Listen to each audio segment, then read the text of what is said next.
Mullah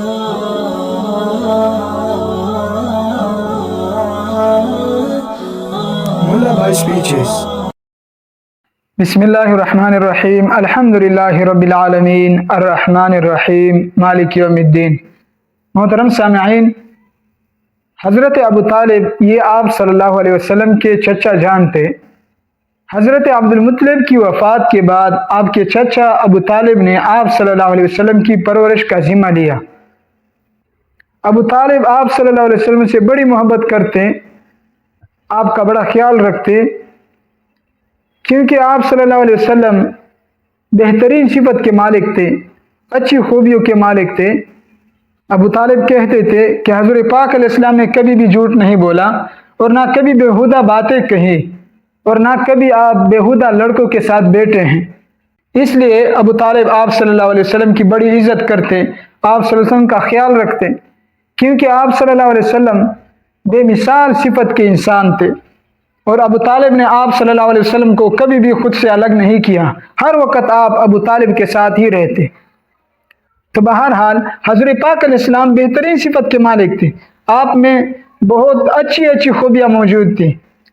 अब अरब में पेशा तिजारत का था, मक्का मुकरमा से सामान लेकर शाम जाकर वहाँ पर बेच देते मुनाफा के साथ, और शाम से फिर माल लेकर यहाँ पर मक्का मुकरमा में मुनाफा के साथ बेच देते।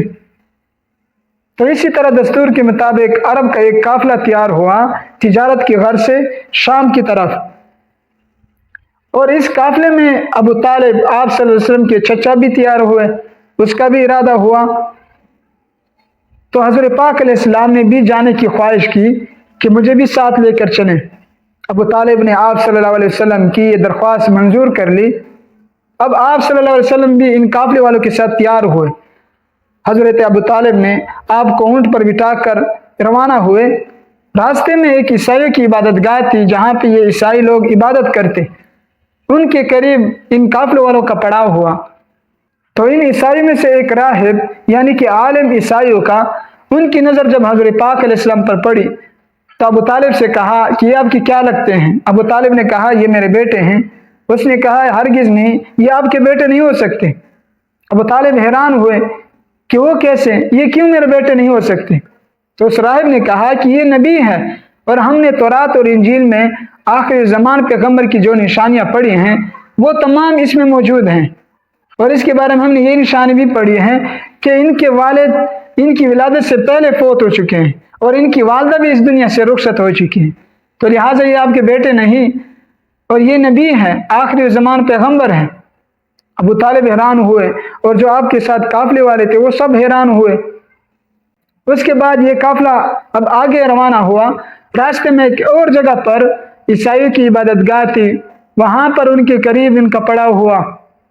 तो इसी तरह एक और राहिब की नज़र आप सल्लल्लाहु अलैहि वसल्लम पर जब पड़ी तो अबू तालिब से कहा कि ये आपके क्या लगते हैं? अबू तालिब ने कहा ये मेरे बेटे हैं। तो उसने कहा नहीं, ये आपके बेटे नहीं हो सकते, बल्कि ये तो नबी हैं, इसमें जो निशानियां हैं वो तमाम नबी की निशानियां हैं, और हमने तौरात और इंजील में आखिरी ज़मान पैगंबर की निशानियां जो पढ़ी हैं वो सब इसमें मौजूद हैं, बल्कि इसके जो वालिद हैं वो इसकी विलादत से पहले फौत हो चुके हैं। और ये भी कहा कि इसका ख्याल रखना यहूदी से, यहूदी इसके बड़े दुश्मन हैं। अब ये काफिला जब वहाँ से भी रवाना हुआ, क्योंकि ये सफ़र था, महीनों महीनों का सफ़र होता, फिर ऊँट का सफ़र था, तो रास्ते में एक और इबादतगाह थी ईसाइयों की, जो ज़माने से नस्ल दर नस्ल ये इबादतगाह चलती हुई आ रही थी। हज़रत ईसा अलैहिस्सलाम के दौर से उनका एक ख़ानदान था जिसमें राहिब आते रहे। अब उसी वक़्त के मौजूदा ज़माने में एक राहिब थे बुहैरा नाम से, बुहैरा उनका लक़ब था, असल नाम उसका जुरजेश या बुरजेश था। तो इसी तरह काफिले वालों का इस इबादतगाह के करीब पड़ाव हुआ। बुहैरा ने एक बंदा भेजा कि जाओ इन काफिले वालों से कह दो कि बुहैरा ने आपके लिए खाने की दावत की है। तो जब वो बंदा इस काफिले वालों के पास आया और उनसे कहा कि बुहैरा ने आपके लिए खाने की दावत की है, तो काफिले वाले ताज्जुब में पड़े कि ये कैसे, पहले जब हम यहाँ से गुजरते तो इस बुहैरा ने हमें कभी भी कुछ नहीं कहा, लेकिन इस बार इसने हमें खाने की दावत की, वो किस वजह से? लेकिन इनको क्या मालूम था कि ये दावत हज़रत पाक अलैहिस्सलाम की वजह से है, کیونکہ بحیرہ نے جب یہ قافلہ آ رہا تھا تو ایک بادل کو دیکھا جس نے حضرت پاک علیہ السلام پر سایہ کیا ہوا ہے۔ پھر یہ قافلے والے وہاں آ کر ایک سایہ دار درخت تھی اس کے نیچے آ کر بیٹھ گئے۔ اب سایہ جو تھی وہ مکمل انہوں نے قبضہ کر لی۔ تو حضرت پاک علیہ السلام جب بعد میں پہنچے تو سایہ انہوں نے قبضہ کیا تھا۔ اب حضرت پاک علیہ السلام آ کر دھوپ میں بیٹھ گئے۔